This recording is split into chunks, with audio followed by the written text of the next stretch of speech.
Hi, I'm Venus O'Hara and welcome to another video.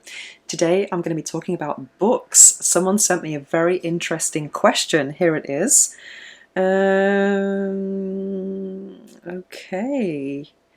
I understand this is not like many other questions you get asked. However, I am wondering, what were your favourite childhood books? You seem like someone who would enjoy Anne of Green Gables, as, like her, you seem gifted in the verbal and imagination department. Ooh, that's such an interesting question. Well, actually, I've never read Anne of Green Gables. I've heard of it, and I think there are several books. But now that I've become a massive bookworm, thanks to lockdown, I think I might check it out and see what it's all about. But no, as a child, I was never really a big reader.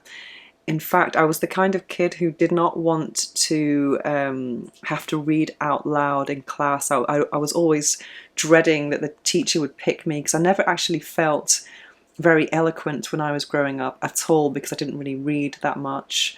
I always felt a massive, I was more into maths really, and my best friend when I was growing up was a big reader and she wasn't good at maths, so we really complemented each other.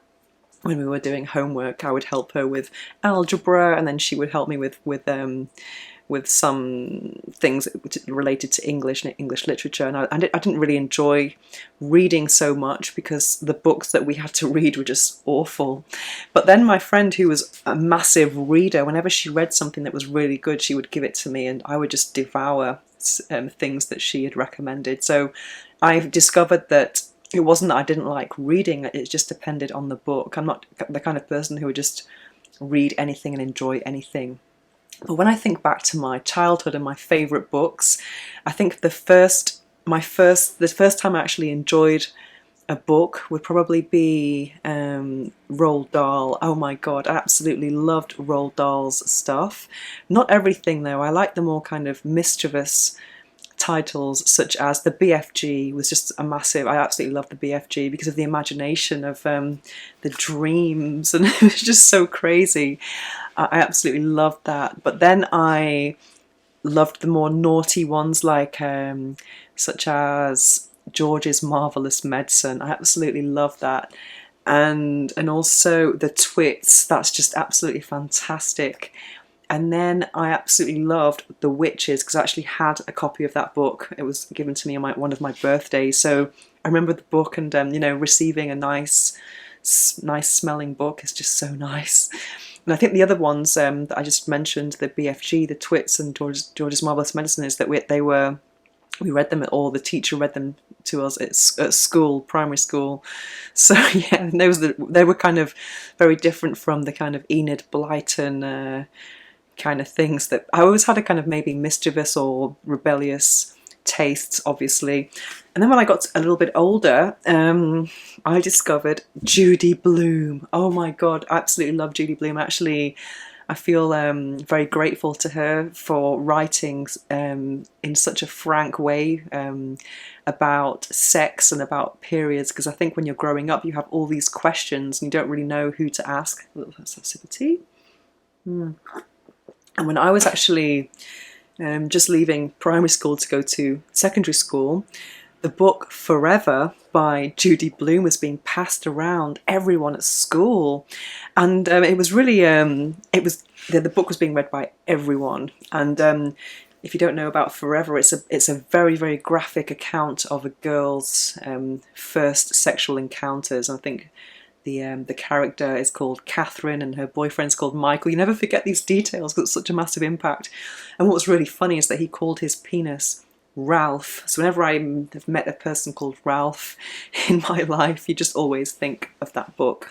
And it was very, very, very graphic about the virginity and how it felt the first time. So it was really was quite off-putting. So, oh my god, I didn't know it was going to be that painful, So it was very, very, very, very insightful, because even having sex education classes at school don't answer those burning questions that you have at that age.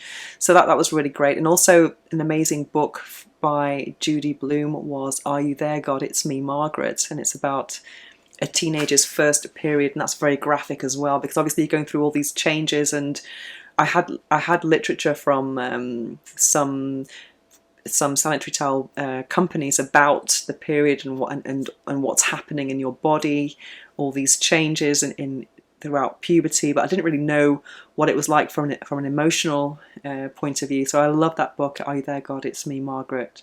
But it was I think it was set in the 70s or something, so obviously all the equipment has changed since then, and she had kind of these belts and these looped pads, because back in the day, I think they weren't adhesive, they didn't stick, and they did not have wings either. So yeah, so getting my head around this kind of the old-fashioned ways and just adapting it.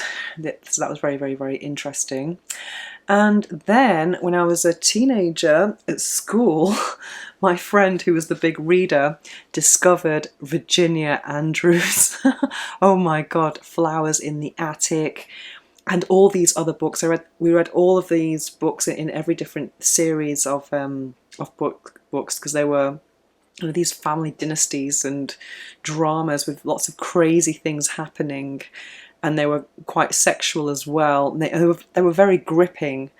Yeah, it was very, very, very crazy. And when we had to bring books in to actually read at school, our teacher said, no, you're not allowed to read Virginia Andrews, because it wasn't considered to be something that was not something that we should be reading in a good Catholic school that I went to.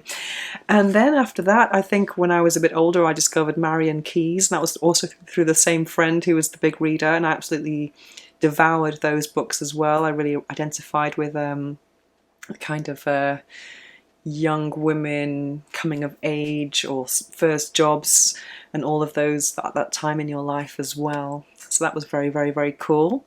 And ever since then, I've been a very, very, very selective reader. I do love books, because when I was in my mid-20s, I started to work in a printer, and I was printing art books, and I've actually acquired an incredible collection of books now. And that's how I got into erotica, because the books I was printing were erotic art, fetish art, etc. So that's how that kind of awakened my interest. And I do actually love physical books. I've only read one book digitally, and I do much prefer having a real book in my hands, definitely. So so I've been very, very selective with reading, but when I do enjoy something, I really enjoy it. So yeah, that's kind of my book history. And I read Think and Grow Rich was about maybe 2 years ago now, this year, and that kind of opened, it really blew my mind, and I thought, well, there must be more books out there that I can read that are going to really help me on my life journey. And then in lockdown, I made the most of things, and I think I read about 30 books last year. So now I'm a big reader, and I'll definitely be checking out Anne of Green Gables, and to see if it's true, if I have that imagination or not. Interesting. Anyway, what about you? What are your favourite books from your childhood or even now? I'm always looking for new books to add to my reading list, but I really want life-changing, really kind of amazing books, because time is limited. Anyway, I hope you've enjoyed this video, and if you have any suggestions for new videos, don't hesitate to write to me at venus@venusohara.org or on Instagram @venusohara. Thanks for watching.